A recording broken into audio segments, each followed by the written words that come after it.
Okay.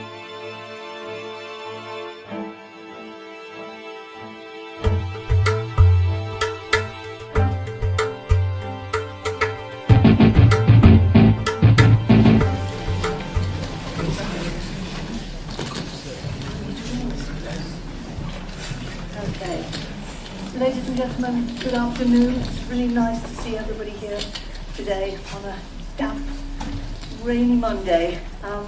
But I do hope that you're going to enjoy the next hour. This session, can everybody hear me at the back? Not very well, no. Oh, well, that's everybody hear me now? It's a bit better. All right. My name is Jenny Fraser, and on my left is the writer and journalist Wendy Holden, who is the author of this remarkable book, Born Survivors. And on my right is one of those survivors, Eva Clarke. And we're going to be talking this afternoon about Wendy's book, which is the fruit of an amazing amount of research. If I can say this completely honestly, this is a journalist's book because it has been researched above and beyond the call of duty.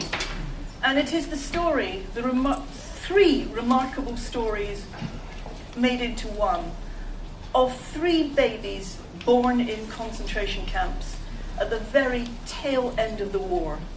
And that they survived is a tribute not only to the babies' astonishingly strong and determined mothers, but also they had helping hands along the way from a whole variety of people that we might not have suspected.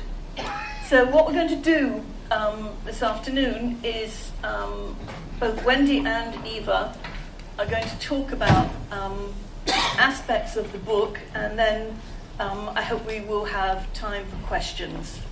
So Wendy, first of all, if I can turn to you, can you set the scene for us about how you came across the remarkable idea of the book in the first place? I came across it really by chance. The luck features largely in this story, and my great luck was to read something late at night online in 2013. It was an obituary of a woman in Canada who died, who had been in Auschwitz and had given birth to a baby that had been killed there. And I've read a lot about the Holocaust. I'm fascinated by history. I've written several books, historical books. And it occurred to me that I'd never, ever seen anything before about babies born in the Holocaust. And so I did some further research online and discovered, I was absolutely staggered to learn that there had never been a book written about babies born in the Holocaust. And it then occurred to me, of course, that was probably because none of them survived. Further research, I came up with the name Eva Clarke and her mother's story, Anchor. Extraordinary, extraordinary story. And if she'd lived in Australia at that point, I would have gotten a plane to go and see her. But my very great luck was the fact that she lived in Cambridge in England, and I live in Suffolk. So that was the first stroke of luck. I had a wonderful day with Eva. We laughed, we cried.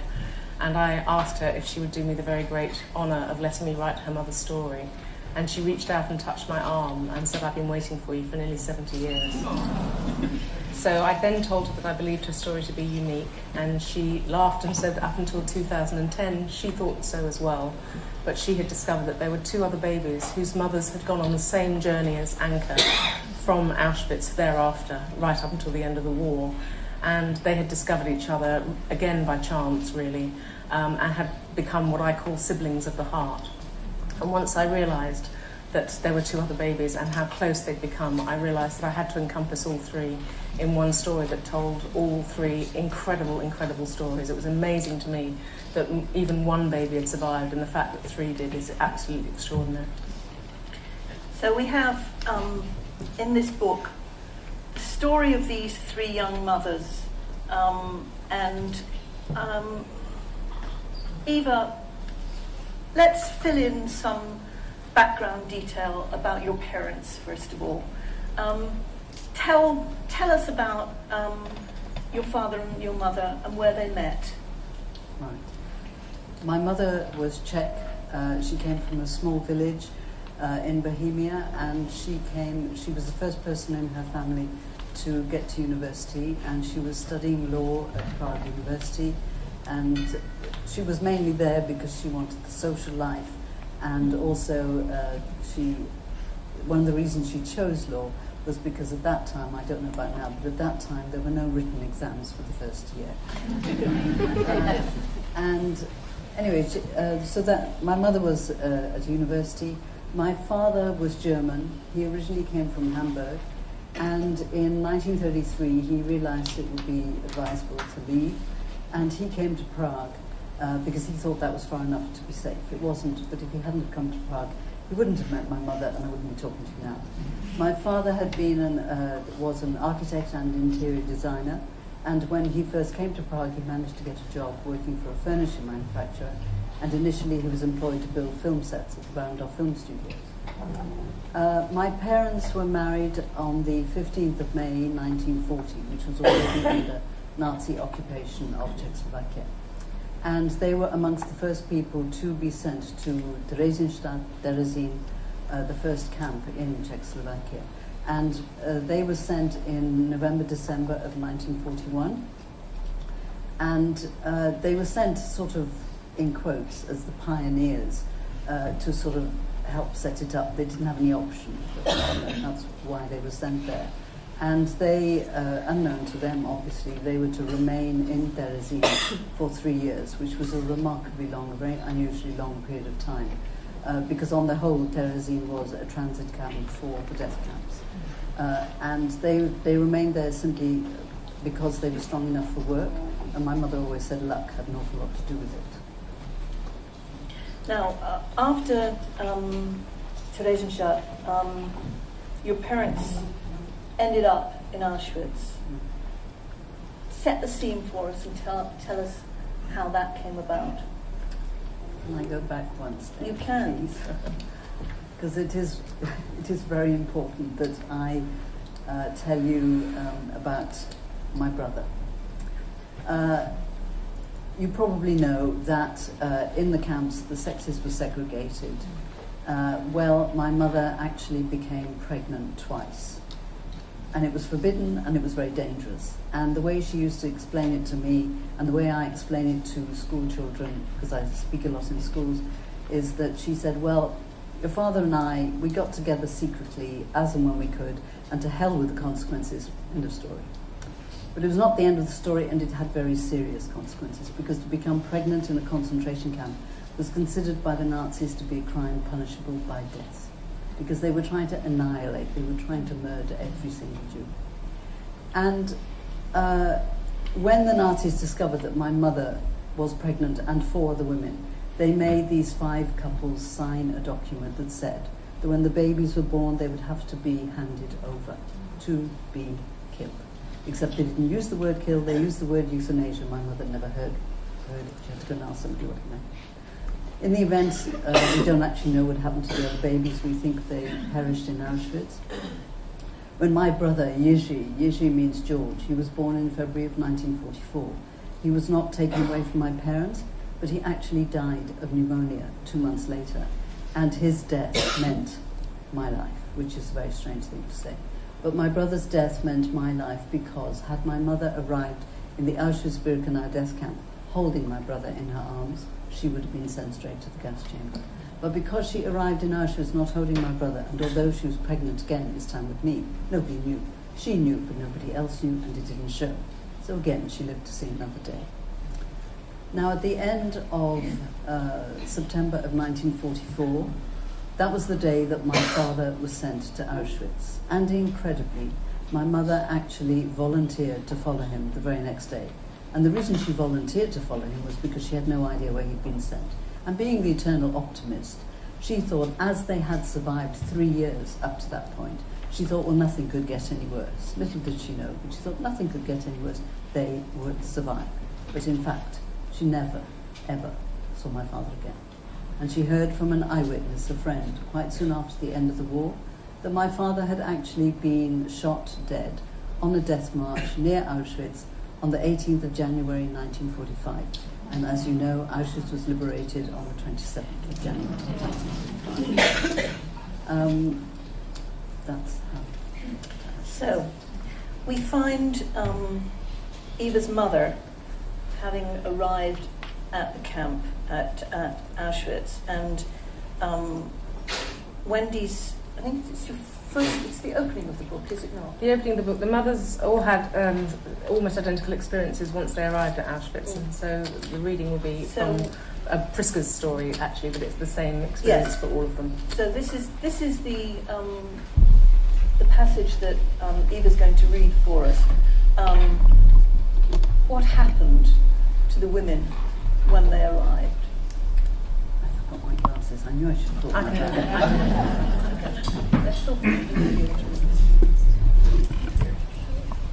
Okay. Right, Priska, that is Hannah's mother. Sind Sie schwanger, fesche Frau? Are you pregnant, pretty woman?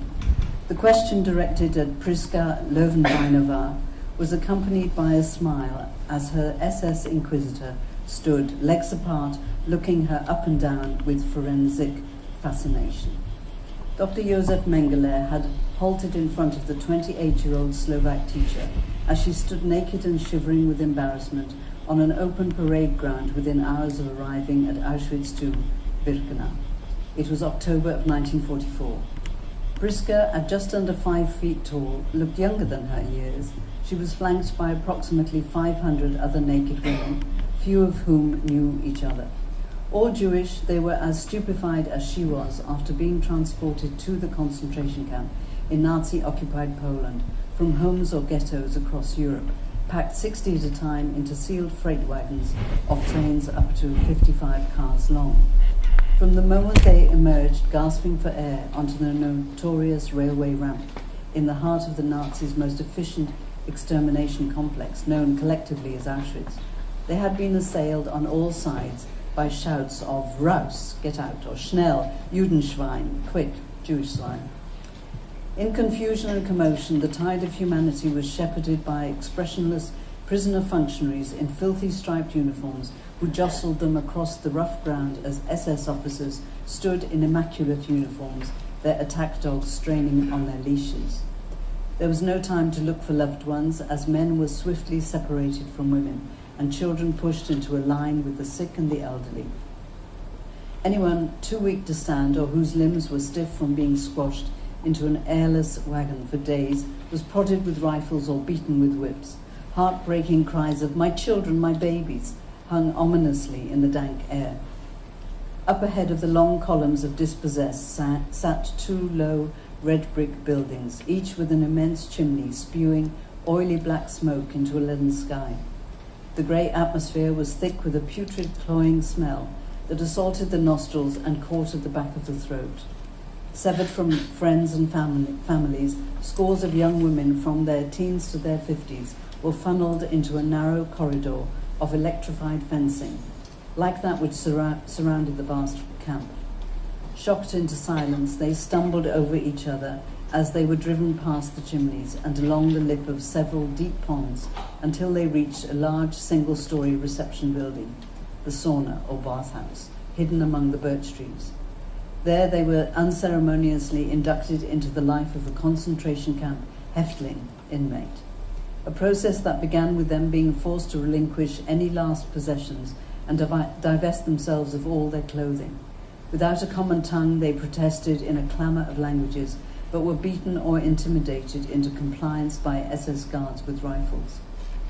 Driven naked down a wide passageway to a large chamber, almost all of these mothers, daughters, wives and sisters were then roughly clipped of virtually every hair on their bodies by male and female prisoners as German guards leered.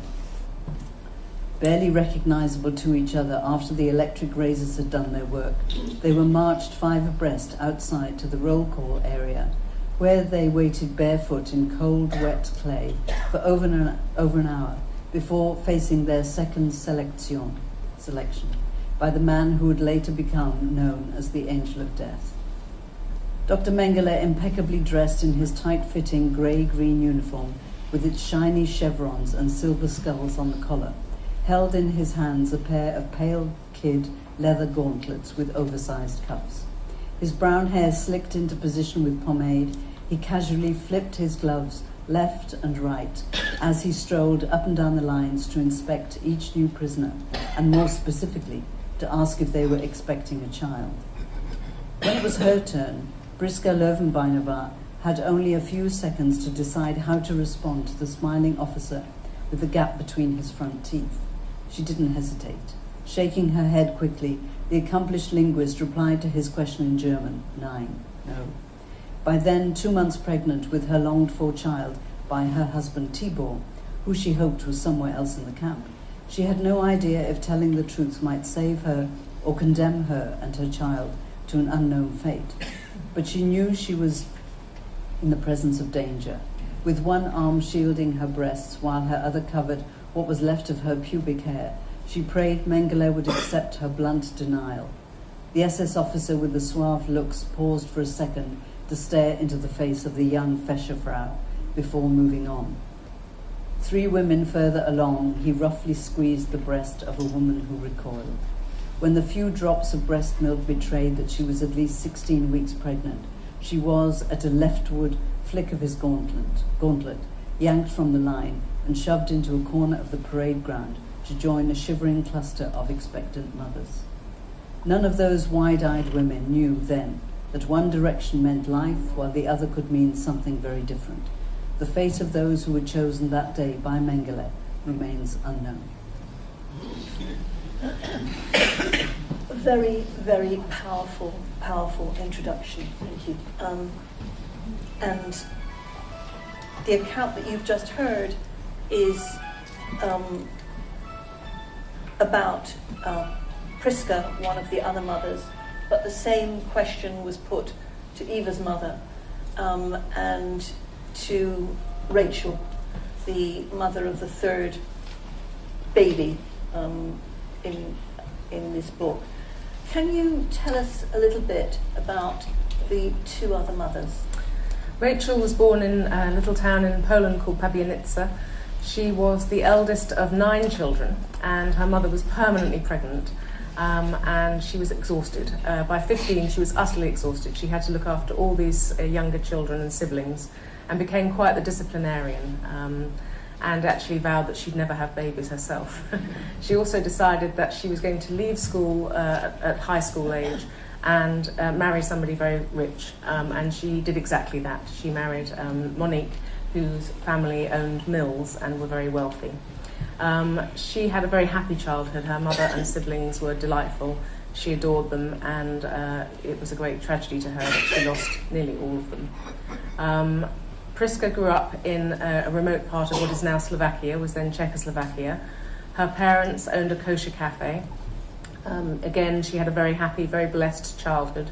She had a penchant for pastries and used to eat pastries whenever possible, but she was very sporty and fit, so she didn't gain weight, and she focused very much on boys and her schooling. She was determined to become a teacher and ultimately a professor of languages. That's what she hoped. She was very good at languages. She married Tibor, who was a journalist in Bratislava, and they were beside themselves with love. I mean, absolutely besotted. Interestingly, all 3 mothers married for love, which was quite unusual in late 1930s, early 1940s in Jewish families. But although Priska's parents owned a kosher cafe, interestingly, none of the families were particularly observant, which was always a great irony to them afterwards, that they were being persecuted for their faith. Priska and Tibor lived relatively unscathed in Bratislava during Nazi occupation. There were obviously restrictions and there were things that they couldn't do, but they managed to stay together and they managed to keep working. She was teaching English to students at home and he was working in a bank. And amazingly, she got pregnant 3 times and lost all 3 babies.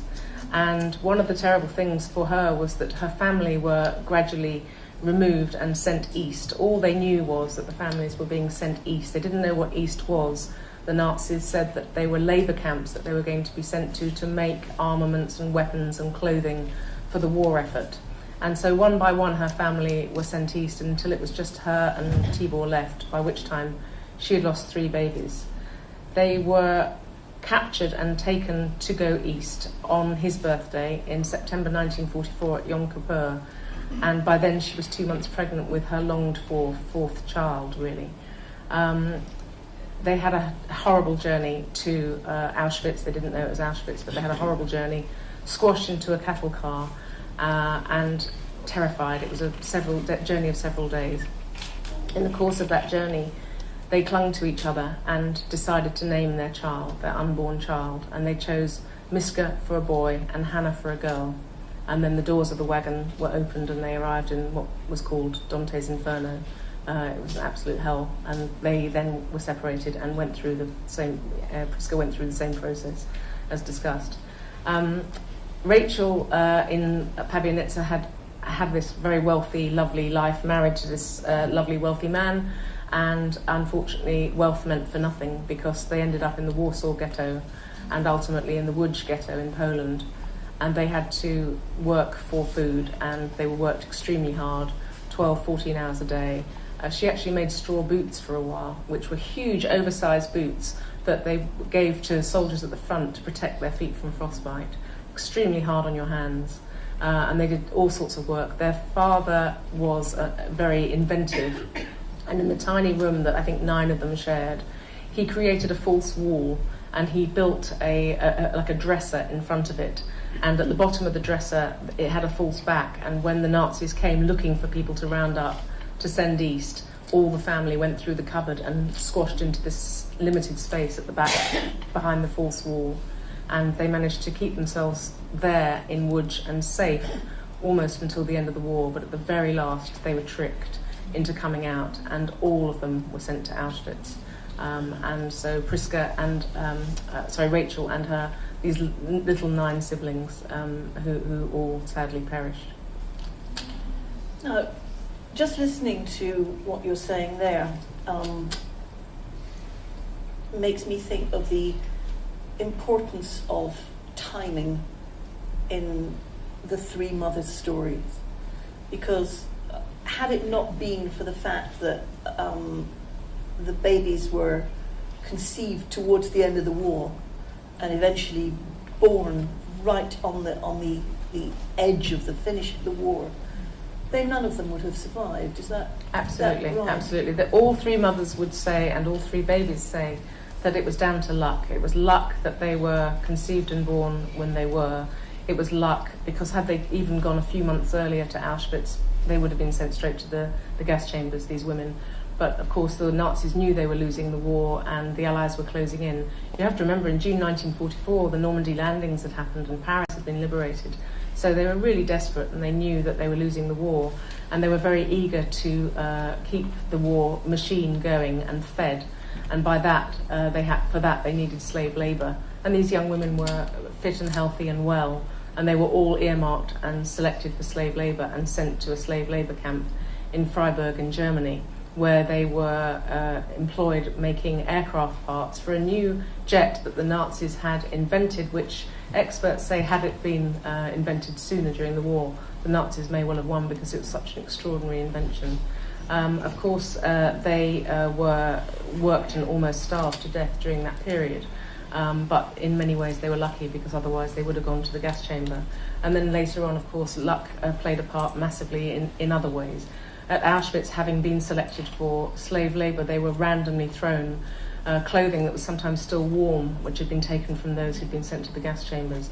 And each mother was randomly, very luckily, given a baggy dress to hide their condition. They were given shoes. 1944 was the bitterest winter in European history in 15 years, and if you didn't have shoes, you didn't survive. And they were lucky that they didn't die of typhus or meningitis or any of the diseases that raged through the camp and their own slave labour camp in Freiburg. They were lucky that they didn't injure themselves, or that their pregnancies weren't discovered sooner. There are instances that we know of where women who were discovered pregnant while Auschwitz was still alive were sent back to Auschwitz, and in one particular case sent back to Dr. Joseph Mengele, and he treated her most unspeakably, and of course the baby was killed. But it was, so they were lucky that that didn't happen. And again, the timing of everything, the Allies were closing in. And right at the end of the war, which we'll come to, that there was an incredible sequence of lucky events when they eventually arrived at the camp that they were to finally be exterminated. They arrived on April 29. On April 28, there had been so many people sent there, the Nazis ran out of gas. And on April 30, Hitler killed himself. So within 2 or 3 days after Hitler committing suicide, the Nazis fled, and on May 5th, due again to luck, really luck, the camp was liberated and they were saved. Had the Americans arrived even a week later, I don't think these 3 mothers and babies would have survived, because they were all they weighed 5 stone, and the babies were all under 3 pounds. Yes, about the size of a small chicken. So this is really an extraordinary sequence of dates, the 28th, 29th, 30th of April and May the 5th. But let's look at the 29th, which is... 29th of April is my birthday. As Wendy said, I'm the youngest of the 3, and prior to my birth, all these women, all 3 women who were in this Freiburg slave labour camp, they then had to get on a train, and the train didn't consist this time of cattle trucks. This time it consisted of coal trucks. It was open to the sky and it was filthy. And these women, and there were over 1,000 women on this train, they were on this train for 17 days with hardly any food and hardly any water. And after the war, when similar trains were discovered and opened up, they were discovered to just have piles of corpses in them. And during this 17-day nightmare of a journey, that is when some help was given to some of them, because the train slowed down, and it arrived in this place in a small village called Horní Bříza in Czechoslovakia. And the station master happened to be there when the train arrived, and his name was Mr. Antonín Pavlíček. And he was so horrified by what he could see, he then sort of went back to the village, and he managed to get something like, was it 4,000 loaves of bread baked overnight. And then he brought these back to the train, and first of all the German guards said that they would give them the loaves to the prisoners, but he didn't trust that, and he said, no, we will give it to the prisoners. And they did. During the course of this, the other thing, very important thing that happened, the village doctor, his wife was pregnant, and when she heard that pregnant women had been seen on this train, she then gave her total baby layette to Briska. And so Hannah had lovely little clothes to begin with. And my mother was still pregnant at this time. I always say I had the easiest ride because I was inside her for the longest. Because Briska was born on the 12th of April. That was 2 days before they had to get on the train. And she was born still in the Freiburg slave labour camp. Mark was born on the train on the 20th of April, which ironically is also Hitler's birthday, also my mother's birthday. Yes, and I was born on the 29th. But while still in this place called Horní Bříza, my mother didn't realise that the train had stopped in a village, because she must have been at one end of the train. She thought it was the middle of the countryside. And the doors are open, the dead bodies thrown out, and a farmer walked by, and he saw my mother. And he was so shocked. She always said she could never forget the expression on his face. At this time, she described herself as looking like a scarcely living pregnant skeleton. As Wendy said, they all weighed not more than 5 stone, 35 kilograms, and they were all 9 months pregnant. And this farmer brought her a glass of milk. But there was a Nazi officer standing next to her, and he had a whip.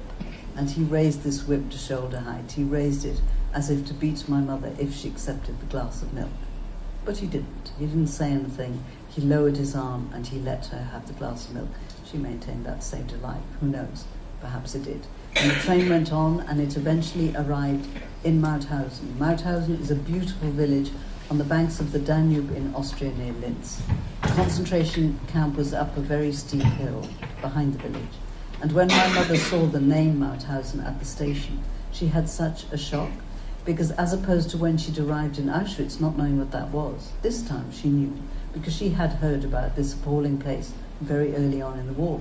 And she said the shock was so great that she always thought that it probably provoked the onset of her labour. And she started to give birth to me. And there was another Nazi officer who saw that she was in the throes of child labour, and he said to her, "Du kannst weiter schreien," which means you can carry on screaming, because presumably she had been. And she always said that she was screaming not only because she was in labour, but because she thought this was her very last minute on this earth. She thought she was about to die, but we both survived the experience. The Germans allowed a doctor to come to my mother, a doctor who was also a prisoner. And presumably the Germans, they could hear something like gunfire in the distance. And the doctor came and he cut the umbilical cord and he smacked me to make me cry, to make me breathe. And as Wendy has already said, or certainly one of them, there were two reasons why we survived. And the first is that on the 28th of April, the Nazis had run out of gas. But what I also have to tell you is that when on arrival in Mauthausen, Rachel and her baby Mark, hidden under her dress, they were already in the gas chamber when they ran out of gas. So what that trauma must have been like, I cannot imagine. And so, the umbilical cord was cut. Somehow all three mothers managed to provide some sort of sustenance for the babies. And the other reason why we survived was because 4, 5, 6 days possibly after I was born, the American Army liberated the camp. And certainly my mother thought that she wouldn't have survived much longer if they hadn't. All of us babies, or none of us, weighed more than 3 pounds. 3-pound baby nowadays is put straight into an incubator. There were no incubators. Apparently I was wrapped in paper. Or I also say perhaps I had the best incubator. My mother just held me all the time. One of the really wonderful qualities about this book is not just the harrowing and agonizing descriptions of the births of the children, but we have a redemptive quality to the book as well, because Wendy went the extra mile and followed up a lot of the things that the mothers had told their children. And Eva just spoke about the train that had stopped in this Czech station. And Wendy went back. Tell us about what happened when you went back. I went to every single place mentioned in the book. So I went to all their hometowns. I went to Auschwitz, I went to Freiburg, I went to Mauthausen, but I also went to Hornibritze and I went to other places along the way. And it was the most extraordinary experience because I didn't know what I'd find. I contacted the deputy mayor and I told him I was coming and asked him if he could facilitate me. I gathered that there was a small museum in the town. And when I got there was a huge reception. It was so sweet. They had laid out a table with food and coffee and drink, and they were very, very lovely. And the town historian was there. And they were able to show me documents and prove to me all the things that I'd been told about what had happened with Mr. Pavlicek and how incredible he had been. And by the way, we have applied to Yad Vashem to make him a righteous Gentile because of what he did. He was extraordinary. And we've discovered his granddaughter. And we'll be going back to meet her later in the year when the book comes out in the Czech Republic. But when I went back to that town and sat around the table, I was surprised to see 2 elderly gentlemen there who had come with their grandsons. I hadn't expected them at all.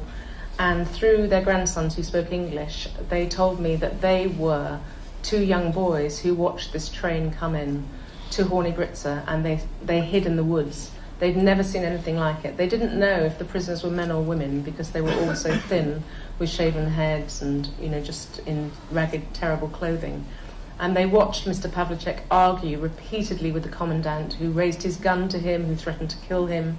All of these things, he absolutely insisted that these people be fed. And they not only baked these 4,000 loaves, they put little notes inside them in different languages so that when they opened them, they found little notes of encouragement in different languages telling them to hang on. And they made huge pots of potato soup, which I don't know if you've ever had Czech potato soup, but it's divine. And I'm sure that saved them too. And the most important thing for these people, and for example, Priska receiving that layer to baby clothes, was that in all this time, since 1939, since the Nazis marched into their countries, they had been shown such little compassion, and suddenly they were shown great compassion. And one of the things that most appealed to me about this book right from the start was finding the humanity in the inhumanity, and looking for those stories, the acts, the kindness of strangers. In Mauthausen, which, as Eva mentioned, is a perversely beautiful, beautiful town on the banks of the River Danube. It has timber-framed buildings and window boxes full of geraniums. It's somewhere you would go for a holiday happily if it weren't for the fact there's a concentration camp at the top of the hill. And as they came up through the town, they were marched through the town every day, and the people of Mauthausen saw this happening, and nobody ever came back down the hill. And the chimney was going all the time, and they heard shooting, and they heard screaming, and they heard the quarry. It was the main purpose of that camp was that it was a quarry. It was the quarry from which Vienna was chiselled, actually, years before, and then it had been maintained. And there's a woman who worked, she was a good Catholic Austrian, and she worked in an office opposite the station. And every single day she saw these trains being emptied of dead and dying and sick and still walking human skeletons, and marched up the hill, and she simply couldn't stand it anymore. So she created a little hole in her pocket, and she went out on her lunch break, and she walked the route that she knew the prisoners would take later that day, and she dropped pieces of bread and a needle and thread, or a pen and paper, or something wonderful that they might just be able to get some comfort, take some comfort from. And very sadly, she was caught and sent to Ravensbrück, and she almost died. But wonderfully, rather wonderfully, she was saved by a Jewish doctor. So there are these incredible, incredible, very, very moving, touching stories that people went above and beyond to do something extraordinary and courageous and wonderful. And all of these things helped these people that did survive. It helped them survive. Now, when the American army came in to liberate the camp, it was one particular American soldier who helped to save you and your mother. Well, he helped all three of us, in fact. What happened was the Americans were progressing, across Europe, and they were in Austria.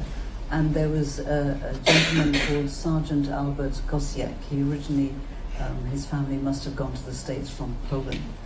And his sort of platoon, they had been told that they had to check the roads and bridges as the American army was progressing through Europe. And that was his job. Anyway, somebody came to him fairly close to Mauthausen and said to him, "You've got to come. You just have to come, because these people are going to be shot, they're going to be killed, they're going to die." And he radioed back to his commanding officer, and he said what had been told to him. And the commanding officer said, "No, you still have to check the safety of the bridges for the safety of the rest of the army." And we're very grateful, because all I can say is that Sergeant Kosiek made an executive decision. And he said no. He said, "We're going to the camp." And as Wendy said, if he hadn't have come to the camp, the Americans might have only got there several days later, in which case it would have been too late. He was 26 years old, and I think in total he liberated 45,000 people. Him, and I think there were 12 in his small reconnaissance unit. And one of the loveliest things about this book was discovering all these wonderful people along the way. I wanted a picture of Albert Kosiek, and I discovered, fortunately, because the surname was so unusual, I discovered his son on Facebook, because I knew he came from Chicago. In fact, I contacted about 10 Kosieks before I got to Larry. But Larry was delighted to be able to share his father's story and give me a photograph for the book. And one of the most wonderful things about this whole process, as we have travelled the world talking about this story, is that we launched it in America at the Illinois Holocaust Museum in Chicago. And one of the reasons we did that was because we wanted to meet Sergeant Kosiek's sons. And I had the very great honour of introducing the 3 surviving babies to the sons of the liberator, which was wonderful and very emotional. See, I told you there were redemptive qualities. You cannot read this book without being in tears And you were in tears writing it, weren't you? I'm still in tears speaking about it sometimes, and so it should be that way, you know. But as I said, I always knew that it had a happy ending. I knew that the babies not only survived, but they went on to have incredibly full and happy lives. They all had children and grandchildren. The mothers all lived to ripe old age. Anka lived to 96. And they had an incredible spirit about them and a great optimism that has been inherited by their children, who are absolutely delightful to be with, all twinkly-eyed and very lovely and very funny together.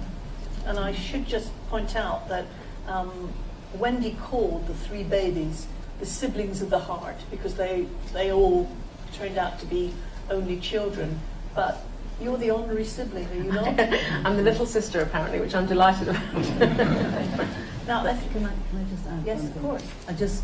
You might be interested to know that my mother actually met both Hannah and Mark, because I found them in 2009 via the American Veterans Army website on the internet. And we first met in Mauthausen in 2010 on the anniversary of the 65th liberation of the camps, when we were all 65. And the following year, for Holocaust Memorial Day, my friends and colleagues in Cambridge said, well, you know, any chance that they might come? And they both, you know, they're Americans, they live in the States. And I asked them, and they both came for about 48 hours. And it was wonderful. They stayed with us, and when they came into our house, and my mother said to them, "You're my children."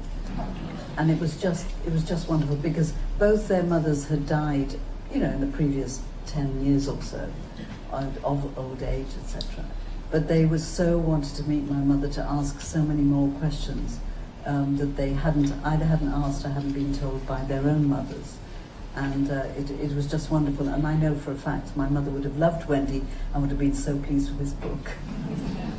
Yes, it's such a shame that you didn't get to meet, but you really took as much from your mother as you possibly could.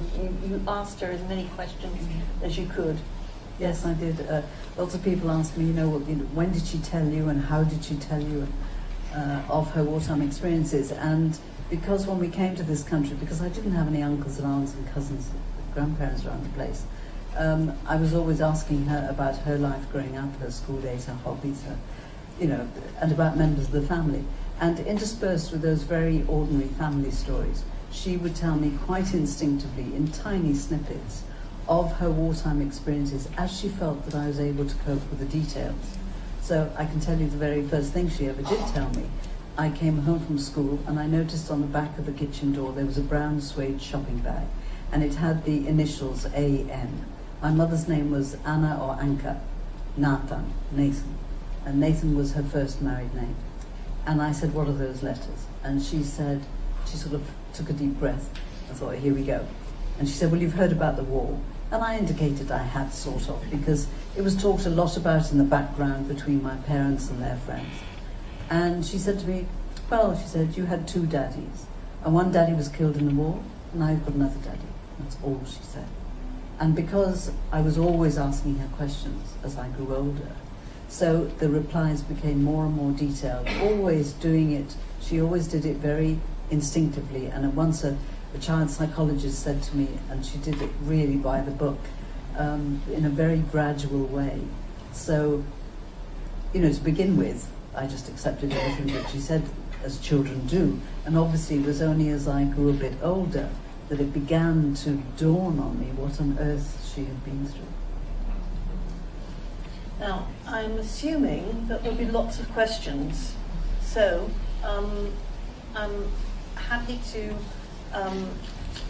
if we could turn the lights down a bit so I can see right to the back. There are some roving microphones, I believe. If people could wait until the microphones get to you before you ask any questions, and if you could just say whether you want to ask the question of Eva or of Wendy, that would be really helpful. So, right, where do we start? There's a gentleman down here in the 3rd row, if you can bring the mic down. Can you just wait for the microphone?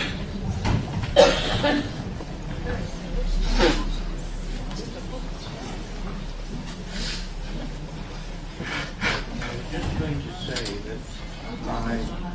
My second cousin, Ruth Elias, was taken to Auschwitz pregnant, and she was informed that the baby would be taken from her and would be experimented on to see how long a baby could survive a newborn without being fed. And she killed her own baby that evening in Auschwitz. I write about Ruth's story in the book. That was the lady I referred to.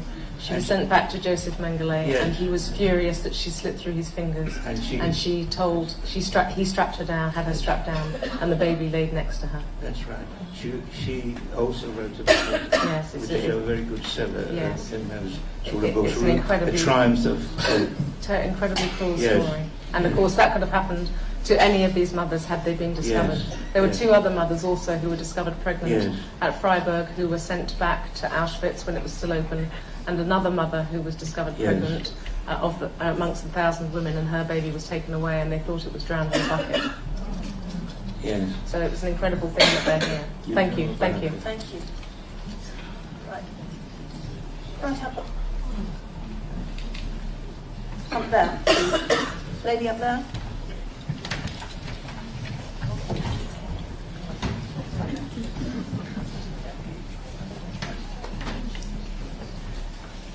Thank you. Eva, can you tell us what happened to you and your mother at the end of the war? How you came to be in England, please?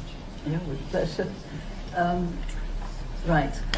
the end of the war, when we came back from Mauthausen, my mother had, and she said coming back to Prague was the worst part of the whole 3.5 years experience incarceration camps, because she'd never allowed herself before then to think about what had probably happened to all the rest of the family. She just never let herself think about it. But arriving at Prague station, she wondered if there might be anybody there to meet us, and of course there wasn't. But nevertheless, she still had a vestige of optimism at the back of her mind. And she thought that if any other member of the family had survived, there was a chance that one of her cousins might have done. And indeed, this cousin had. My aunt Olga had come back from Terezin, the first camp, a few days before we came back from Mauthausen. And my aunt had even heard on the grapevine that my mother had survived and that incredibly she had a baby.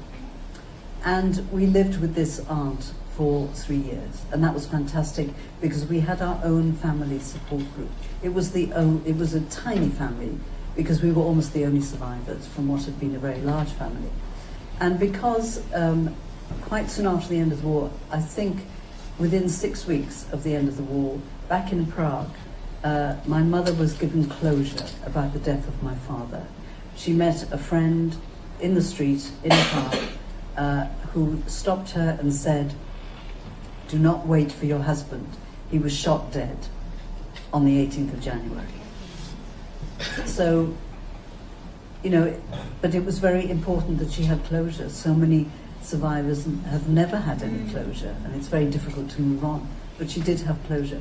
So 3 years later, she was able to consider a new life and a new marriage. And this is where my stepfather came into the story. And my stepfather was also Czech and also Jewish, Karel Bergman. And he escaped in 1939. He got to this country, he joined the RAF. He was too old to be trained as a pilot, but because he spoke languages, he was made an official interpreter. And after the war, he came back to Prague to pick up the pieces of his family, most of whom had also been killed in Auschwitz. And he met my mother, who he had known as a family friend before the war. And they decided to get married, and they also decided to leave, because this was 1948, and that is when the communists took over, and they did not want to live under a communist regime. And so we came to this country, and although we came legally, and I do tend to stress nowadays, especially in schools, we came legally, but we might have come as refugees, we might have come as asylum seekers, we might have come as migrants. We arrived in this country, and my stepfather got a job quite quickly. I think the fact that he had been in the RAF probably helped. And he got a job in South Wales, and as a result, I grew up in Cardiff. This gentleman here in the middle, please.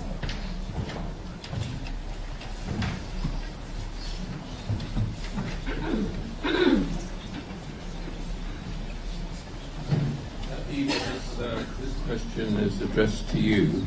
I have to say it's been extraordinarily painful listening to what your mother went through, and it must have been extraordinary for her.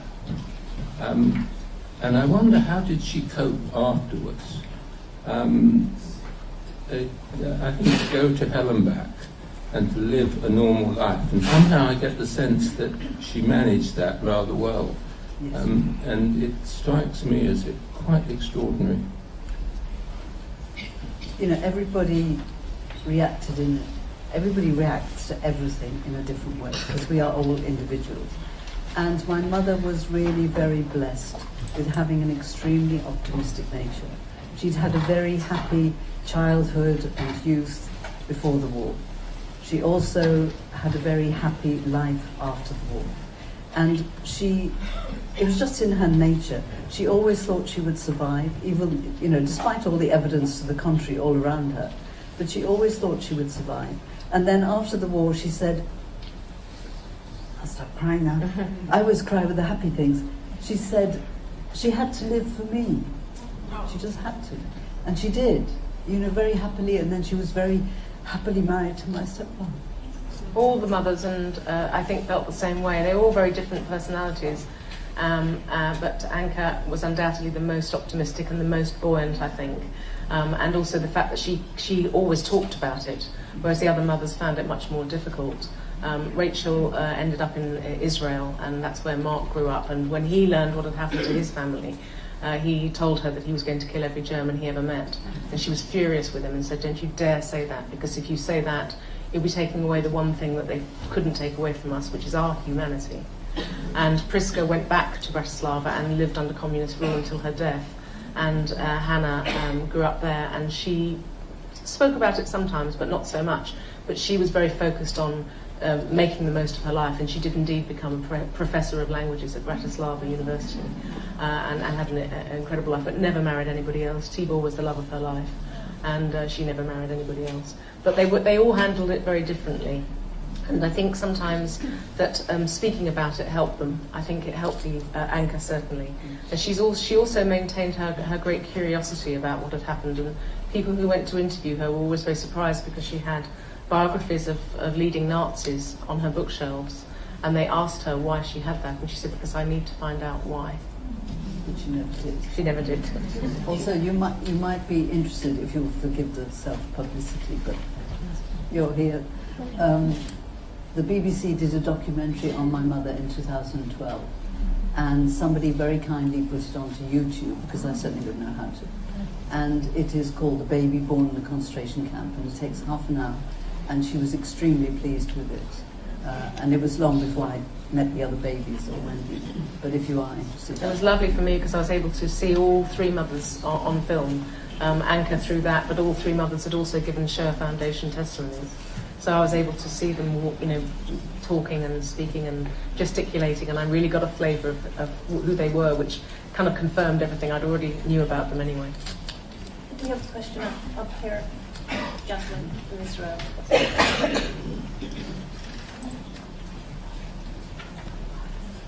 I guess, Wendy, there were kind of conflicting concerns. On the one hand, the desire to procreate in a way in order to allow the next generation to survive, even though there'd been these horrors that so many people destroyed, but also the anxieties of getting pregnant and the potential of what that was going to do to the newborn, and whether there was any guilt involved in some of the people you spoke to. Certainly, I think that was an issue. I mean, with Priska and Tibor, they were still in Bratislava and had been trying for babies. And as mentioned, you know, the war was almost coming to an end as far as they were concerned. You know, June 1944, with Paris liberated and the Normandy landings, even in Terezin, Anka was told that the war would be over in a month. It actually went on for them for almost another full year. But they believed it was going to end. So for Priska and Tibor, they were trying for a family. They wanted to have a baby desperately, and they just kept going. Rachel and Monique in the ghetto in Łódź, I don't know this for sure, but my instinct tells me, and I think Mark would probably agree, that was probably an accident. I don't think they ever planned it. She didn't particularly want to have children because of her experiences being a full-time nanny to her siblings. And as discussed with Eva and Anka, you know, that she got pregnant and then they had gone through that dreadful experience and then she got pregnant again. But they felt that the war was going to end, and they felt that they wanted to come back and come back at the end of the war with a child, not come back and then start a family, because they feared that if they did that, they probably wouldn't start a family because of the difficulties they'd face, whereas if they came back with a baby, they would survive. It's an incredible thing, and we were discussing earlier, you know, in times of great extremis, it's incredible how much comfort can be found from being with somebody you love and thinking about the future in that positive way, and a baby obviously does that.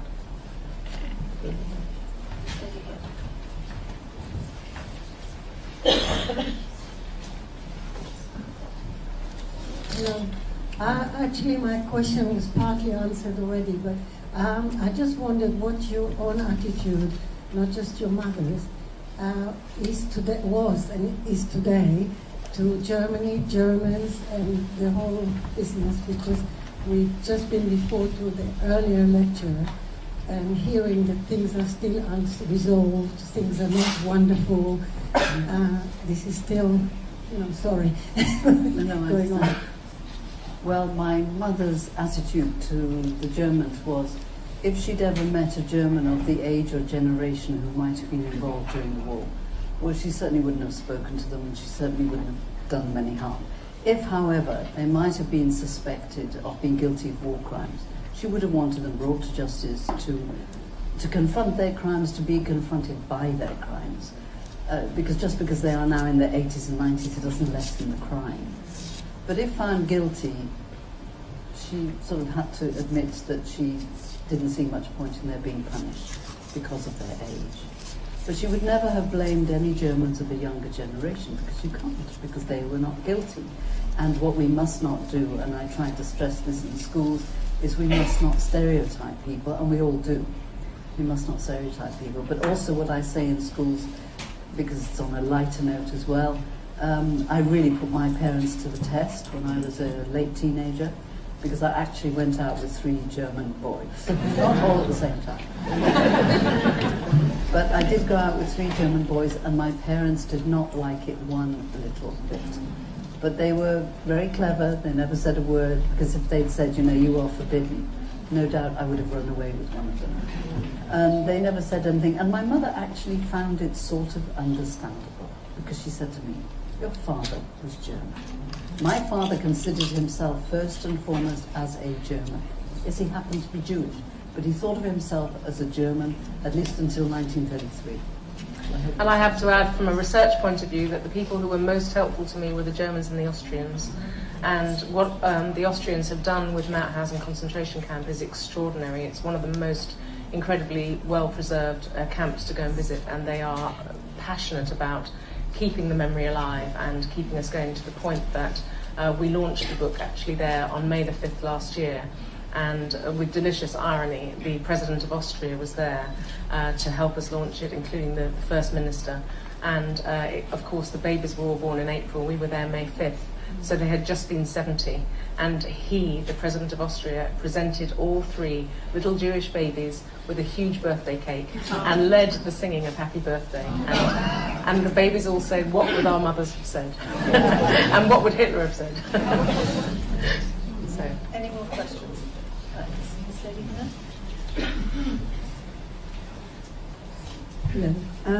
You're obviously committed to Holocaust education, but I wondered, as a child yourself in British schools, did you encounter education about the Holocaust?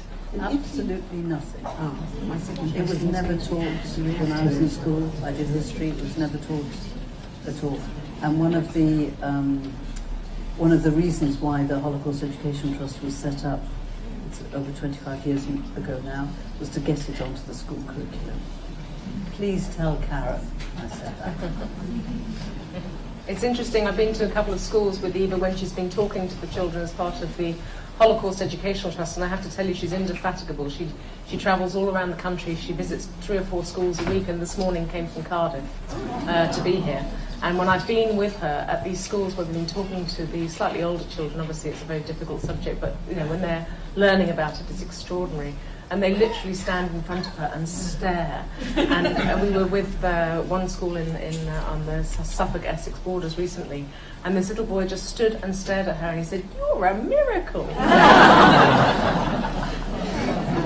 She is indeed, you are.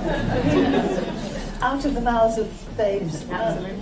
I think that we've come to the end of our time here. I want to say thank you so much, both to Eva and to Wendy, the survivor and the chronicler.